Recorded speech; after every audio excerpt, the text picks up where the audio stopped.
So can I ask you a clickbaity question? I saw you had a post about this. Yes. Spanking, yes or no? Oh, no. I'm a researcher. I can't. Well, I did. I'm a scientist, and I've looked at the research, and I know that this is a very heated debate. And I sometimes try to. I always try to approach it from a place of compassion because I know that as parents, we do the best that we can with the tools that we have. However, from the research, it's something that I have to keep talking about. I need to keep talking about early childhood adversities. I need to keep talking about, social media safety. And I need to keep talking about spanking because these are three things that I know lead to possible. It's always research. It's not a sure thing, but possibilities of, a child struggling with their emotional health or their mental health. So I need to keep talking about them. But when it comes to spanking, we spoke about emotions, and what I talk about the most is emotion regulation skills, which Mhm. means when I'm experiencing emotion, how do I control that on the exterior? How do I speak to myself? How do I control it from the inside? How do I behave and act when I'm feeling that way?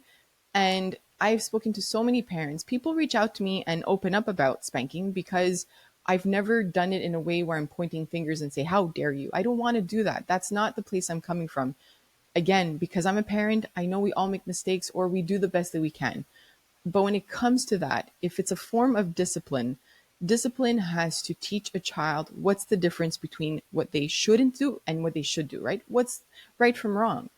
And I don't see how, intentionally harming a child will lead to them understanding what they should do, number one, and how that will lead to them feeling emotionally safe in that environment if they feel that behaving a certain way leads to that consequence of pain or harm or guilt or shame.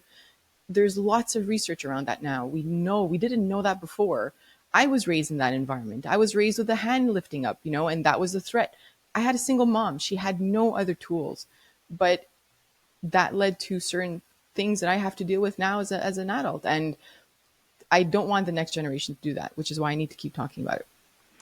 What is like a direct that you've seen in the research or studies or anything consequence of a kid who was spanked? Like, how does that show Yeah. up as an adult? So I can talk first about it as a child. So as a Hmm. child, children who have been spanked before the age of 5 consistently, um, by the age of 7 or 8, have higher behavioral issues than those who were not. That's first.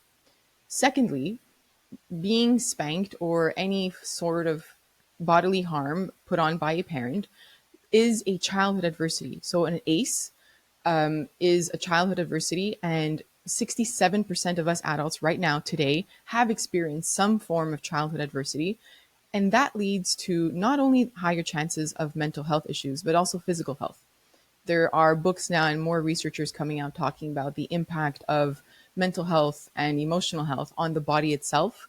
It leads to higher chances of, chronic illnesses, and we know that now. So that is why it's something that I need to keep talking about, because what we do today and the environment that we put our children in will impact how their brain is forming, the architecture Mm, of the brain yeah. firstly, and secondly, the how do I the not the connections but the predictions of the brain. So it's Lisa Feldman. Lisa Feldman has a book and she talks about emotions, and it's these patterns that our brain has. So for example, if me expressing anger at the age of 5 leads to being spanked, then that means as an adult, the pattern that my brain has learned is that when I'm starting to feel anger, I need to suppress it because expressing it will lead to shaming of any sort, Hmm. even if it's no longer in the environment.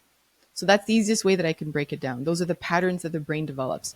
And we all came from that. Not all, but many of us came from an environment where our parents didn't have the tools now that we have in terms of understanding emotions, that emotional intelligence piece, speaking about emotions. Even myself, even without a father in the home, when he was present and the memories that I do have, he was either angry or Hmm. angry with a drink in his hands. Hmm. And when he was angry with a drink in his hands, he was a different kind of angry. He was a sad angry. And it's because now, in retrospect, I only learned from his father that he was depressed and he didn't know how to express that. So that came from his father not allowing him to express emotions. It's a cycle. So yes, I don't know where I was going with that. I forget, but That's yeah, okay. You we have went to a great place. I liked it it. went a little deeper than I thought, but that's why I need to keep talking about it.